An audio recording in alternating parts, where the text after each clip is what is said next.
देखो, इकोनॉमी का पहला चैप्टर करने वाले हैं हम, नेशनल इनकम एंड प्रोडक्ट, है ना।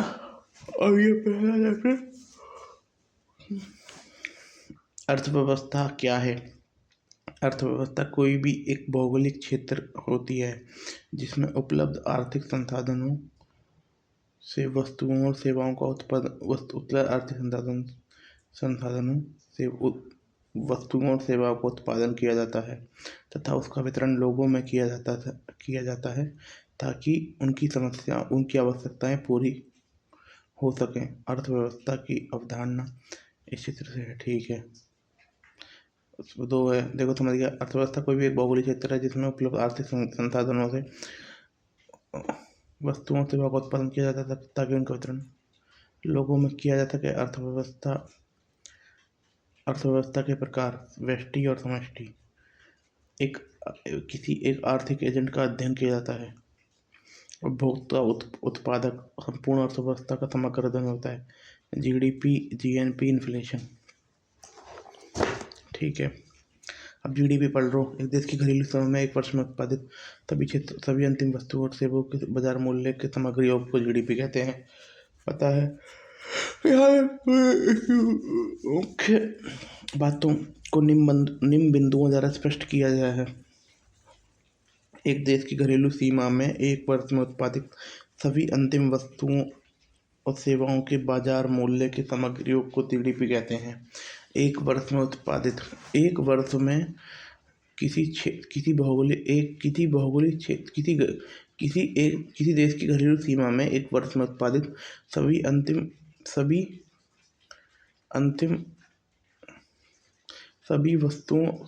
अंतिम वस्तुओं और सेवाओं के बाजार मूल्य के समग्र योग को जीडीपी कहते हैं। जीडीपी की उपरोक्त परिभाषा को ध्यान में रखते हुए मुख्य बातों पर निम्न बिंदु द्वारा प्रकट किया जाए। जीडीपी केवल उसी उत्पादन को ध्यान रखा जाता है जो उसकी घरेलू सीमा हो। बोल दिया ना पहले, घरेलू सीमा में हो। अगर आपको इंडिया की जीडीपी कैलकुलेट करनी है तो आपको इंडिया की घरेलू सीमा देखनी पड़ेगी। ऐसा नहीं है कि पाकिस्तान में जाकर, बांग्लादेश में, नेपाल में जाकर, नहीं। जीडीपी की सीमा गणना में केवल अंतिम वस्तुओं को रखा जाता है। जो जीडीपी की गणना होती है अंतिम वस्तुओं और सेवाओं को रखा जाता है। इसका कारण है दोहरी गणना से बचा जा सके।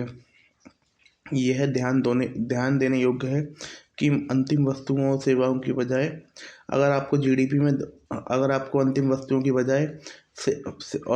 और सेवा की बजाय सभी वस्तुओं को जीडीपी में शामिल करना है तो इसका एक विकल्प है, अलग अलग उत्पादन अवस्था पर किए गए मूल्य संवर्धन को आपस में जोड़ लिया जाए। भारत की जीडीपी का अनुमान एसएनए 2008 के अंतर्गत इसी विधि से लगाया जाता है। एसएनए का अर्थ है system of national account, gross value addition, current counting on this method. इसका मतलब है GDP equal to sigma GVA plus में नेट टैक्स। आगे पढ़ेंगे इसके बारे में हम। जीडीपी को एक समय अवधि में जोड़ा जाना चाहिए, ठीक है। जीएनपी सकल राष्ट्रीय उत्पाद। GDP plus net factor income earned abroad. भारतीय साधनों द्वारा विदेशों में अर्जित आय, ठीक है ना। विदेशी साधन द्वारा भारत में अर्जित आय, मतलब इसमें बिल्कुल जो ये सकल राष्ट्रीय उत्पाद है इसमें बिल्कुल देशभक्ति वाली भावना है। ना भारत, ना विदेशियों से लेंगे ना विदेशियों को देंगे, है ना। ये है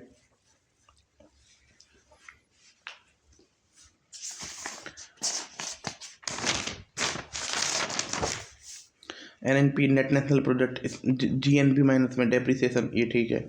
NNPFC, net national product at factor cost, साधन लागत पर निवल राष्ट्रीय आय। और नेट नेशनल इनकम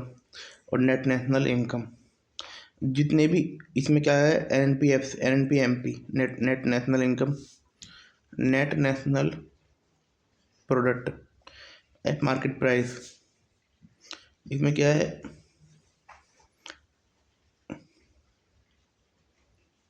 इसमें है इनडायरेक्ट टैक्स माइनस कर दो और सब्सिडी प्लस कर दो, पता लग जाएगा यार। अगर किसी बंदे की आमदनी होगी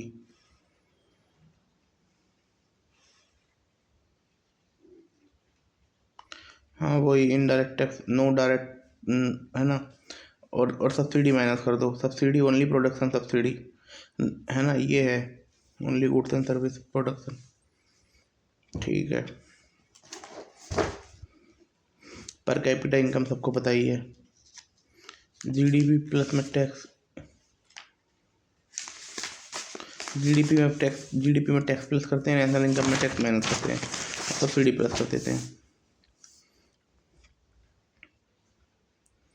सही बात है। टैक्स उसकी जेब में थोड़ी जाएगा, सब्सिडी तो उसकी जेब में जाएगी।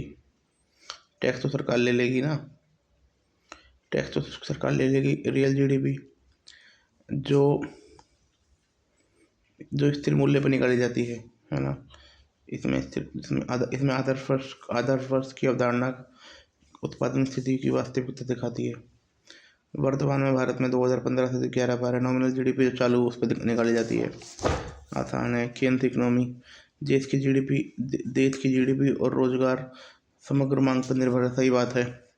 समग्र मांग की संरचना निम्न प्रकार होती है। कंजम्पशन निर्भर होता है, कंजम्पशन किया जाता है संतुष्टि के लिए। ये एक ऐसा खर्च है जो संतुष्टि के लिए किया जाता है। न्यूनतम स्तर को छोड़कर उपभोग सकारात्मक रूप से निर्भर करता है। उपभोग आय पर सकारात्मक रूप से निर्भर करता है। न्यूनतम आय, जितनी व्यक्ति की आय बढ़ेगी उसका उसका उपभोग बढ़ेगा। और कीन्स ने बोला है कि उपभोग में परिवर्तन और उपभोग में परिवर्तन आय में परिवर्तन की तुलना में कम होता है। इन्वेस्टमेंट एक ऐसा खर्च होता है जो उत्पादन क्षमता के विस्तार के लिए किया जाता है। यह मुख्य रूप से मशीन, उपकरण और भवनों आदि पे किया गया खर्च है। आप ये मान लीजिए, इसमें आप ऐड कर सकते हो। ये इंटरेस्ट रेट पर निर्भर करता है। ये इंटरेस्ट रेट से नकारात्मक रूप से प्रभावित होता है। फिर सरकार किसी पर निर्भर नहीं करती। एक्सपोर्ट निर्भर करता है हमारे, एक्सपोर्ट किस पर निर्भर करता है कि हमारे देश की वो दूसरे देश की वो कितनी वो है पर कैपिटा, हमारी कितनी है, इस पर निर्भर करता है। स्लो डाउन, बढ़ रहा है पर फिर भी स्लो स्पीड है, ऐसा नहीं है कि स्लो डाउन है। मतलब अभी भी 4-3-2-1 की स्पीड से बढ़ रहा है पर कम है। कंस्ट्रक्शन, किसी भी एक क्वार्टर में नेगेटिव चला जाए। रिसेशन, किसी 2 क्वार्टर में लगातार नेगेटिव चला जाए। डिप्रेशन, रिसेशन प्लस में deflation. Melt down, share market में भारी तेजी से गिरावट। स्टिमुलस, एक मौद्रिक और राजकोषीय होती है। मौद्रिक स्टिमुलस होते हैं, इंटरेस्ट रेट को कम कर दिया, लिक्विडिटी को बढ़ा दिया। और फिस्कल स्टिमुलस होते हैं, सरकारी खाते को बढ़ा दिया, कर कम कर दिए और सब्सिडी देना शुरू कर दिया।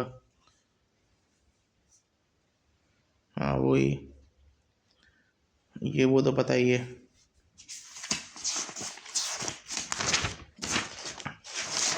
DFCF, सकल स्थिर पूंजी निर्माण, इसमें क्या होता है, ये एक ऐसा निर्माण होता है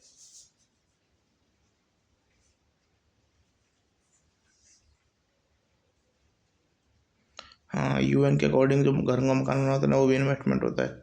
ये एक ऐसा निर्माण होता है जो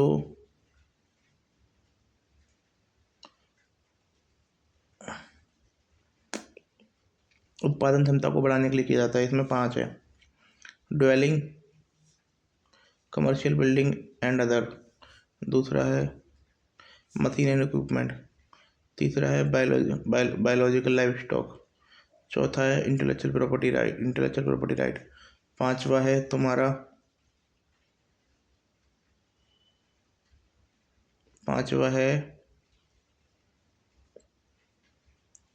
पांचवा डिफेंस। 3 गुण होते हैं। एक तो उत्पादन क्षमता बढ़ जाती है, 1 साल से अधिक चलते हैं। और अगर उत्पादन क्षमता को थोड़ा बहुत बढ़ाना है ना, तो आपको इनमें ज़्यादा बदलाव करने की ज़रूरत नहीं है और ये स्थिर होते हैं। सर्वाधिक योगदान घर का होता है। और ना, मैं आपको बताऊं, एक बात मैं आपको बताना भूल गया कि UN के अकॉर्डिंग ना, जो घर होते हैं वो भी निवेश में आते हैं। किसी राष्ट्र में जितना अधिक GFCF होगा, उतनी राष्ट्र की संभावित जीडीपी होगी। संभावित जीडीपी होगी। पोटेंशियल जीडीपी है ना, जो एक्चुअल जीडीपी और पोटेंशियल जीडीपी का गैप होता है ना, वो होता है GDP gap. GDP gap positive positive भी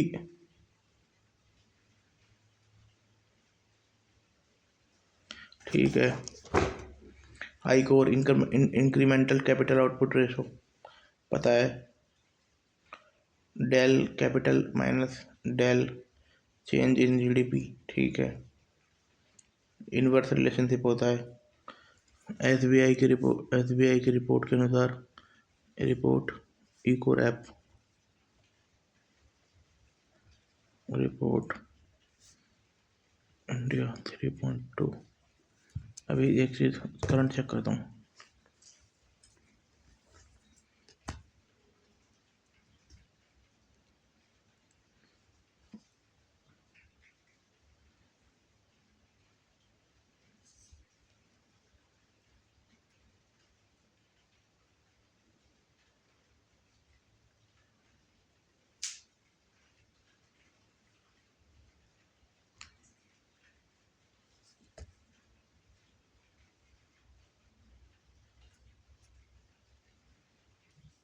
Currently India I core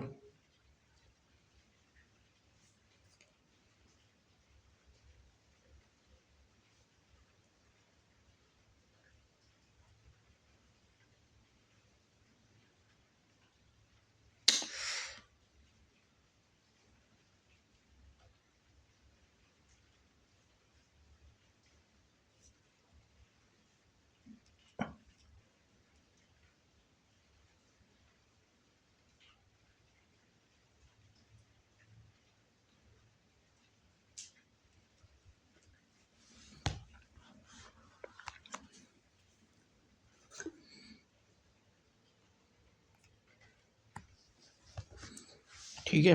ये अब सेविंग क्यों पूछा था? सेविंग होगी, इन्वेस्टमेंट होगी, कैपिटल फॉर्मेशन होगा, प्रोडक्टिविटी होगी, इनकम होगी। ये सिंपल चीज़ है, इसमें कोई रॉकेट साइंस भी नहीं है। इसके बाद ग्रोथ और डेवलपमेंट कहा, क्या क्या कहा जाता है? बचत दर, हाँ। Growth and development, growth Samriddhi, growth मात्रात्मक होती है। उत्पादन और आय में आय को प्रदर्शित करती है। सबको पता है ग्रोथ क्वांटिटेटिव होती है और उत्पादन और आय के आय को स्तर को होने वाले परिवर्तन को। डेवलपमेंट क्वालिटेटिव होती है। जो डेवलपमेंट होता है क्वालिटेटिव होती है। ये बहुत सारी चीज़ों को शामिल करती है, इनकम, हेल्थ, एजुकेशन, इन सबको शामिल करती है ना। विकास विकास में आय, ग्रोथ, अच्छा स्वास्थ्य, ठीक है, ये सब ठीक है। Development equal to quality of life, HDI, human development index. इसके डायमेंशन सुन लो, लॉन्ग एंड हेल्थी लाइफ, इसमें ये डायमेंशन है, इंडिकेटर है लाइफ एक्सपेक्टेंसी। नॉलेज का है, expected year of schooling, mean year of schooling. Bharat में ये था 11.2, 6 पॉइंट कुछ था, 6.7, ठीक है। Living standard per capita, GNI, ठीक है। Sustainable development Brundtland commission 1983। Our common future report, संसाधनों के प्रयोग में अंतरपीढ़ी क्षमता, ये धारणीय विकास है। Green GDP, monetary value of GDP minus the estimate loss of environment, GNH, growth national happiness. Bhutan king, प्रिजर्वेंस of environment, preservance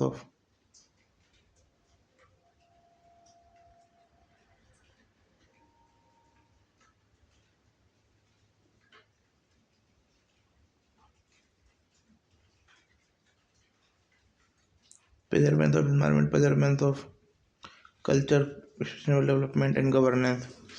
ये होगा environmental कुछ नेट कर, so relationship between economic development and level of pollution, है ना। इसमें इसमें इसे इन्वर्टेड यू हाइपोथेसिस भी कहते हैं। इसमें पॉल्यूशन को ना नापा जाता है, पॉल्यूशन और इकोनॉमिक।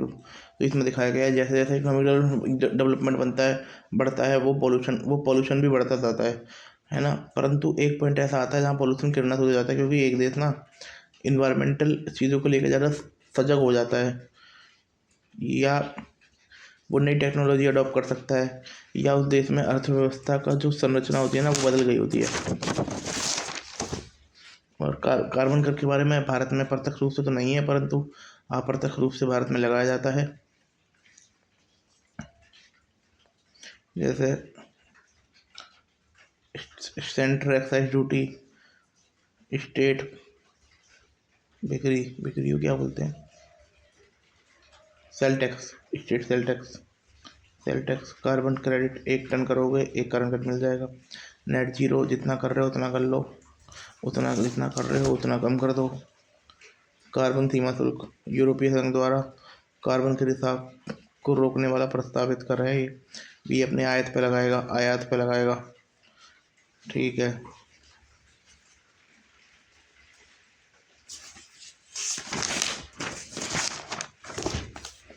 ग्रीन वॉशिंग, झूठ बोला जाता है। Circular economy, recycle, refurbish, reuse, sharing, linear take, make, dispose, मानव पूंजी निर्माण, पता ही है ये भी। सोशल कैपिटल, यारी दोस्ती बढ़ाओ भाई, सोशल कैपिटल भी हेल्पफुल हो सकती है। New factor of non economic factor पता है मुझे, GDP, SNA, net taxation production. ये जीडीपी के आंकड़े सुन लो। ये W shape recovery, double dip reception, Z shape recovery pent up demand के कारण होता है। पेंटअप डिमांड डिस्क्रिशनरी होती है।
नाइकी हूट रिकवरी, ठीक है। एल से पे कार्य नकारात्मक इस भारत में 1958 2021 20 है ना। और तुम्हारा 62 और 62 65 66 और 78 79 जीडीपी मात्रात्मक है, कीमत ठीक है 60 लाख करोड़। प्राइमरी केवल एग्रीकल्चर है, और सेकेंडरी में माइनिंग है, मैन्युफैक्चरिंग है, इलेक्ट्रिक, गैस, वाटर सप्लाई, ये तो पता था। इलेक्ट्रिक मैन्युफैक्चरिंग भी मान सकते हो, ये पता था। कंस्ट्रक्शन, माइनिंग एंड ये, और ये होटल, ये ठीक है, ये भी पता था। ये हमारा हो गया है, ठीक है। इको रैप रिपोर्ट ये पर ठीक है, थैंक यू।